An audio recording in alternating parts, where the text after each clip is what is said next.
Aappilikeeshinii afaan Oromoo qofa barreessuudhaan karaa afaan Ingilishii, afaan Oromoo qofa barreessuudhaan karaa Amaariffaa akkasumas karaa afaan Arabii keessattuu afaan Amaariffaa irratti hedduu kan isin gargaaru jechuudha. Akkaataa itti fayyadamtan isin garsiisa jechuudha.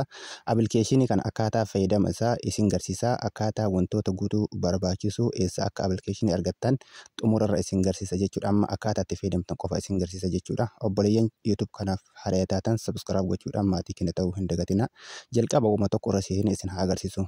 Fakkeenyaaf WhatsApp irra haa seenu. Erga WhatsApp irra seenee booda aappilikeeshinii erga gabbuufadhe haala kanaan na dhufa. Karaa kanaan iddoo English jettu kana afaan itti hiikkachuu barbaaddan irra kaahattanii jechuudha. Karaa isaanuun ammoo afaanuma barbaadan irratti dhiiftan jechuudha. Afaan fedhe irra iyyuu haa jiraatu, fedhe Arabii yoo fedhe immoo English irra haa jiraatu. Garuu kan harka gara bitaa kana afaan Englishii yookiin afaan Amaariffaa, Arabiffaa afaan itti hiikkachuu barbaaddan irra gootanii jechuudha. San booda saarchii gara jalaa kan tuttanii bakka amma irratti barreessaa jiru kana gara jalaatiin waan barbaaddan jettanii itti barreessitanii nama wajjin chaatii gochuu dandeessanii jechuudha. Mee fakkeenyaaf amma sin jaaladha jedhee barreessaa jira. Gubbaarratti akkuma argitan afaan Ingiliishiidhaan naaf hiikee jira jechuudha. Akkasumas kanas irraa haqee afaan barbaade jechuudha. Waan barbaadisan afaan Oromootiin jechuudha. Itti katabee yoo jedheenni kallattiidhaan gara afaan Ingilishiitti na jijjiira jechuudha. Ispeelingii qubee isaa osoo hin dogongorin jechuudha. Afaan Oromoo eeydanii yoo isin barreessitan jechuudha. Qubee dogongoruu hin qabdan. Ispeelingii qubee eeguu qabdan jechuudha kan afaan Oromoo. Yoo ammoo isin qubee dogongoraa barreessitan hiika biraa isiniif kenna waan ta'eef sirrii hin dhufu jechuudha. Isin ammoo qubee qofa eeydanii barreessitanii inni karaa afaan isin irra kaahattanii afaan Ingilishii irraa kaa'atan gara afaan Ingilishii titti isiniif jijjiira. Yoo ammoo Arabiffaa rakkaatan karaa Arabiffaatti isiniif jijjiira jechuudha. Fakkeenyaaf amma afaan Oromootiin ani Naasir Amaan jedhama. Biyyi Itoophiyaadha kan jedhu afaan Oromootiin jala barreessee gubbaarra my name is Naasir Amaan from Ethiopia kan jedhu gubbaarratti ofii isaatii Ingiliffatti naaf jijjiire jechuudha. Afaanuma kamiinuu haaluma kanaan jijjiira jechuudha. Arabiffas akkasuma ammoo Amaariffas haaluma kanaan irratti jijjiirama jechuudha. Isin ammoo laangujii jijjiirachuu barbaadan. Asumaan iddoo English jettu kanarra tuqattanii afaan irratti hiikachuu barbaada. Fakkeenyaaf Amaarik kan jedhu Amaariffaa, Amaarik kan jedhu irra deeffattanii sanaan booda iddoo duraa irratti jechuudha. Waan barbaadan jettanii katabattanii jechuudha. Akkuma kan duraa waan feetan jechuun akkaataa itti nama waliin chaatii gootan isintu beeka jechuudha. Ani Muktaar jedhama jedhee amma fakkeenyaaf itti barreessu jira. Inni ammoo gubbaa isaa irratti Neetwoorkii barbaada ammoo aappilikeeshinii neetwoorkii barbaada. Yeroo isin barreessitan afaan Oromootiin inni ammoo karaa Amaariffaatti jechuudha. Akkuma Ingiliishisan Amaariffas karaa Oromiffas karaa Amaariffaatti hiika jechuudha. Akkuma argitan gubbaa irratti jechuudha. Jala kanatti an kan barreessaa jiruun afaan Oromootiin ani Muktaar jedhama. Biyyi kiyya Oromiyaadha kan jedhu jalatti barreesse. Inni ammoo akkuma argitan gubbaa irratti afaan Amaariffaatiin naaf hiikee jira jechuudha. Qubee an afaan Oromootiin barreessisan karaa afaan Arabiffaatti, karaa afaan Amaariffaatti dhiifama, karaa afaan Amaariffaatti naaf jijjiiree jira jechuudha. Ammas yoo jijjiiree fakkeenyaaf jala kanaan eessa deemte kan jedhus akkuma argitan karaa gubbaa irratti gara Amaariffaatti naaf jijjiiree jira jechuudha. Baay'ee salphaadha. Isin ammoo ispeelingii qubee qofa eeguudhaan itti fayyadamuu dandeessan jechuudha. Afaan Arabiffaattis yoo barbaadan akkuma san jechuudha. Amma fakkeenyaaf sin jaaladha jedhee afaan Oromootiin yoo an barreesse jedhee inni akkuma argitan karaa Amaariffaatti naaf jijjiiree jechuudha gubbaa irraan jechuudha.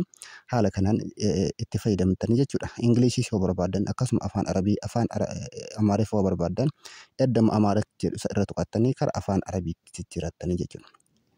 Laangujii itti hiikachuu barbaadan san itti filachuu qabdan jechuudha. Laangujii fakkeenyaaf afaan Oromootiin yoo barreessitan karaa Arabiffaa yoo barbaadan fuuldura isaa karaa harka bitaa kanaan Arabiffaa irra deebisuu, Amaariffaa akkasuma ammoo Ingiliffaa irra deebisuu qabdanii jechuudha. Amma fakkeenyaaf afaan Arabii irratti deebisee itti katabadhee jira jechuudha. Afaan Oromootiin keef haala akka jedhu jala kanatti akkam jirta kan jedhutu itti barraa'ee jira jechuudha. Afaan Oromootiin jechuudha. Laangujii kamiinuu afaan Oromootiin barreeffama. Fakkeenyaaf maqaa kanatti katabee jira. Naasir jedhee itti katabee inni ammoo gubbaa isaa irratti Arabiffatti jijjiiraa jechuudha. Naasir jedhee innis Arabiffaan naaf jijjiira jechuudha. Kan afaan Oromootiin barreesse.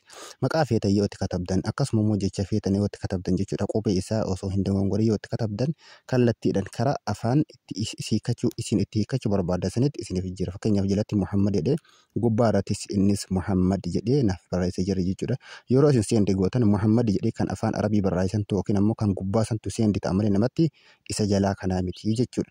Afaan barbaadan jijjiirachuu barbaadnan akkasumatti Ingilishii irratti, Amaariffaa, Arabiffaa afaan feetan irra jijjiirachuu yoo barbaadan isin ammoo laangujii bakkuma Ingilish maal jedhu kana kan harka bitaa kana tuqattanii jijjiirachuu dandeessanii jechuudha.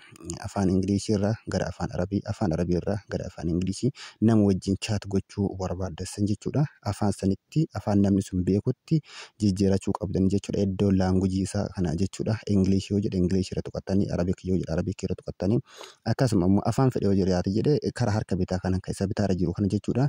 Afaan barbaadan jijjiirachuu qabdanii jechuudha. Waanuma feetan jettanii yoo itti barreessitan inni ammoo afaanuma irra kaatasan isiniif jijjiira. Fakkeenyaaf dhiifama jedhetti katabee yeroon dhiifama jedhetti katabu jechuudha. Gubbaa isarratti I am sorry kan jedhu ofii isaatiif karaa afaan Ingiliishiitti na jijjiira jechuudha. Guutuu walumaa galatti afaan isin irra kaatansanitti isiniif jijjiira. Isin ammoo karaa isaanii kana wanni isin afaan Oromoo filattaniif hin jiru. Ofii isaatu yoo isin fakkeenyaaf afaan Oromoo barreessan ni beeka waan ta'eef karaa afaan Oromootti isiniif jijjiira. Isin kan isinirraa eegamu immoo laangujii makaraa isaanii kanaan iddoo Ingilish jedhu kanarra tuqattanii yookiin Arabii Amaarik kan jedhu irra tuqattanii jechuudha. Laangujii jijjiirachuu qofa akkasiin barbaachisu. Afaan itti hiikkachuu barbaadan kan harka bitaarra jiru afaan itti hiikkachuu barbaadanii jechuudha. Okay, fayyadamni isaa haala kanaan fayyadamtan. Appilikeeshinii kana eessaa arganna yoo kan jettan jechuudha.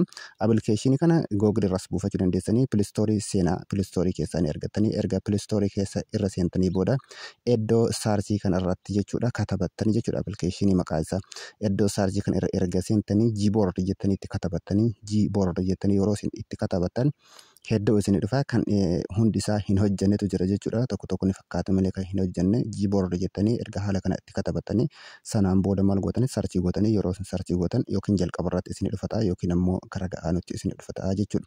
Jala kana fakkeenyaaf kunni wantoota akkasii fakkeenya akkasiiti kan sagaleef ajijjiiru hin dalagu hedduun isaanii isin ammoo kaasii kana buufachuu qabdan jechuudha. Kan lammaffaa irratti argamu kana install iddoo jettu irra tuqattanii appilikeeshinii gara gaalaarii keessanii gadi buufachuu qabdanii jechuudha. Yeroo appilikeeshinii gadi buufattanii jettan karma salphaadhaan seentanii achumaan open jettanii isteep isaa takka lama waan barbaachisu guutuu qabdanii jechuudha. Amma appilikeeshiniin gadi naaf buufamaa jira. Yeroo appilikeeshiniin gadi naaf buufame keessa seenee isin garsiisa jechuudha. Appilikeeshiniin gadi naaf buufame jira jechuudha. Open jedhee asumaan seenaa jechuudha. Asumaan iddoo open jettu kan irra tuqadhe barbaade jidduu tuqeellee seenuu ni danda'a. Asumaan iddoo open jettu yeroo irra tuqee jedhe step 1 naan jedhee as biratti enable in setting kan jedhu wanta achirraa sirreeffamutu jira jechuudha. Iddoo enable jedhu kana iddoo enable in setting kan jedhu kan irra yeroo tokkoof inni tuqattanii jechuudha. Bakka kanarra tuqattanii sanaan booda erga achirra tuqattanii booda Gboard kan jedhu isin dhufa saanduqattii tana ni bantaniif jechuudha. Iddoo Gboard jedhu kana saanduqattii cufaa jirtu kana banaa gootanii fi jechuudha. Erga isii banaa gootanii fi isteeppii lammaffaa isiniif banamaa jechuudha. Banuu qabda saanduqatti sana. Amma isteeppii 2 jedhee jira jechuudha.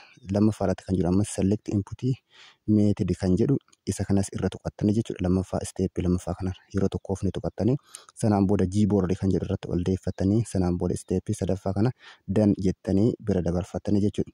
Erga haala kanaan fuula kana irratti hin geesse jalqaba irratti kan argamu laangujiidha. Laangujii filachuu qabdanii jechuudha. Iddoo laangujis jedhu irra tuqattanii sanaan booda fuula kanneen keessa jechuudha. Fuula kanneen keessaa kan xumura jiru jechuudha. Add keyboard kan jedhu kan xumura irraa kana add keyboard kana irra tuqattanii jechuudha. Add keyboard irra tuqattanii iddoo search irratti maal gootanii afaan Oromoo jettanii itti katabattanii jechuudha. Bakka search laangujii kana irra tuquudhaanii Oromoo jettanii itti katabdan yeroo isin Oromoo jettanii itti katabdan afaan Oromoo isin dhufa jechuudha. Kan walakkeessa irra jiru san jechuudha. Sadan kanneen keessa isa walakkaa irra jiru kana tuqattanii sanaan booda jala kanatti kansilii fi danii isin fida jechuudha. Kansilii osoo hin ta'in kan isin irra tuqachuu qabdan dan kan jedhu irra tuqattanii maqicha afaanicha seef godhattanii jechuudha. Erga afaan seefii godhattanii san booda bilbilattii keessan jidduutu hixanii baatanii WhatsApp irra seentanii jechuudha. Yookiin bakkuma itti nama chaatu gochuu barbaadan san erga achirra seentanii booda iddoo itti waa namaa katabdan kana yeroo tokkoof irra tuqattanii jechuudha. Bakka itti waa namaa katabdan kana irra tuqattanii sanaan booda erga achirra tuqattanii booda maddii kanaan jechuudha. Wanti akka tuqaa afurii mallattoo qalama buliidhaan barreeffamtee jirtu ni jirti. Bakka amma xiyyeetti isin garsiisaa jiru kana yeroo tokkoof achirra tuqattanii yeroo isin achirra tuqattan jala kana wantoota adda addaati isinii baha. Translate kan jedhu as bira jira jechuudha. Iddoo translate jedhu kana irra yeroo tokkoof ni tuqattanii sanaan booda kansilii fi okeedhaatu isin dhufa okee jettanii jechuudha. Okeerra tuqattan. Sanaan booda erga haala kanaan isa tuqattanii sanaan booda laangujii filattanii jechuudha. Bakka kanatti iddoo laangujii English jedhu kanatti tuqattanii laangujii itti hiikachuu barbaaddan san itti filattanii jechuudha. Sanaan booda haalli isaa fayyadamisa akkaataa duraan san jechuudha. Akkaataa isin agarsiisaa ture san haala san itti fayyadamuu dandeessan isinin jedha. Barnoonni kenna guyyaa har'aa kana fakkaata.